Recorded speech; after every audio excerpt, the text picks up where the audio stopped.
Hi everybody. I thought I'd do a brief instructional video on the Smiths song How Soon Is Now. I watched Johnny Marr play this song on various YouTube videos, and there's one in particular that he does that really sounds good and is fairly straightforward and simple, but approximates what was going on the album. Apart from that droning guitar overlay, which is was a brilliant creative move on his part, and I won't be recreating that, but just the basic chord structure of the song.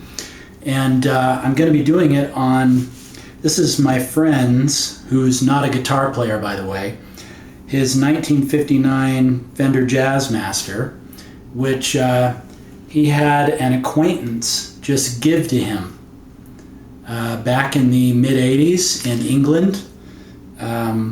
So this Jazzmaster was actually over in Manchester, and my buddy brought it home and he keeps it in his closet, and he let me borrow it for a little while to clean it up. I dressed the frets and fixed the bridge, as it had paper padding underneath some of the saddles in order to keep it at a certain height. So I put some more threaded screws in there.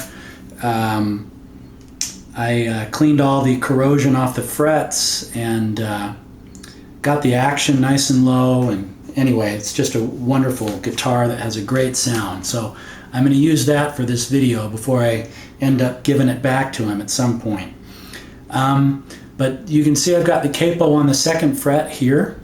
And I've got a number of effects going, though I can't claim to, duplicate the wonderful effects that Johnny Marr did on the Hatful of Hollow album on this song. I've got overdrive, some tremolo, and some delay going, along with some compression. So I've got a lot going on with my Boss ME50 multiple effects pedal. But we're going to start out here just in an E shape, right? With some, mild to medium tremolo there. And the way Johnny Marr plays this, oftentimes with the main guitar, is he does an E shape and then he emphasizes, right, the B string and the high E string. So it's like this.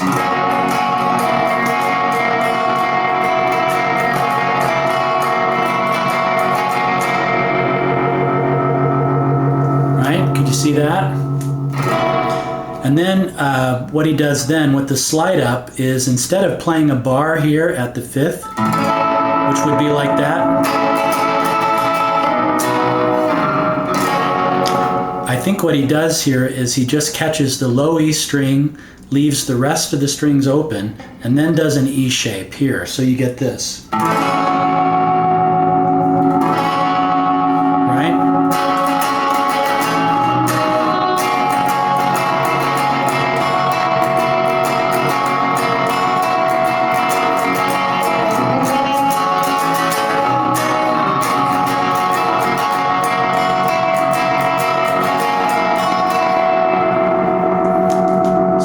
That's kind of the effect you're going for there.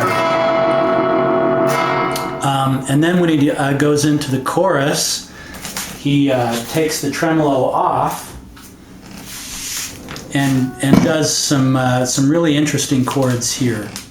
And the first one here is at the 4th fret D string and the 6th fret G string, and you get this wonderful chord. Which you should recognize from the song. That's where Morrissey sings "You Shut Your Mouth," right? Right? So what he does from there, so I'm gonna play it through once and then break it down.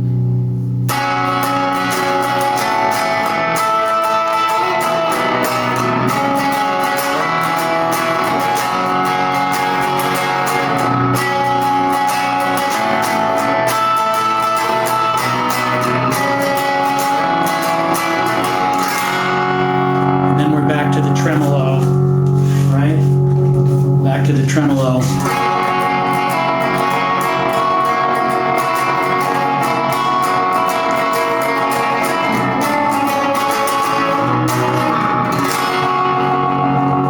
So let me go back to the chorus part here. So we're just going to play this chord here at the 4th and the 6th that I showed you before, and you're going to play all the strings, and it really is just a wonderful, big, full chord.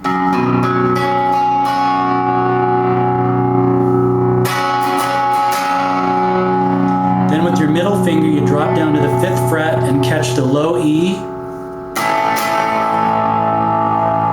and kind of mute the A string, but the D string rings open, as well as the G, right? So that's here.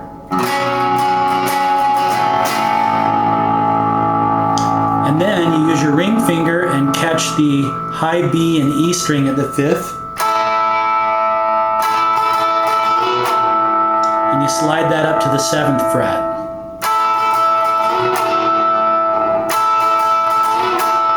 Right into an A.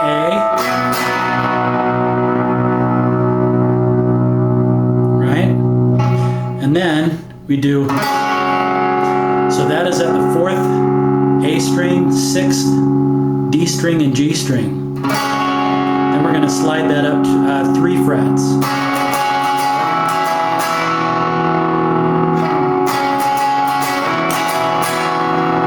Right back into an E.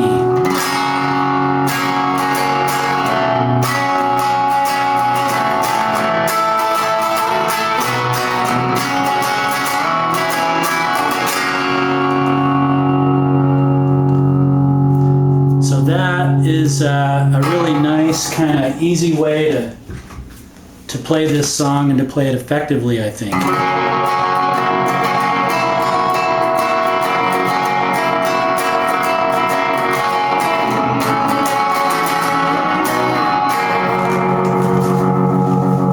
Should have my pedal here in front of me. And then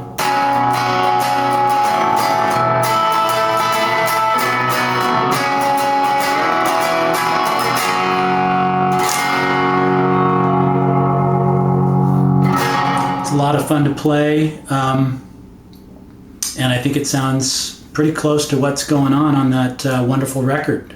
So enjoy that.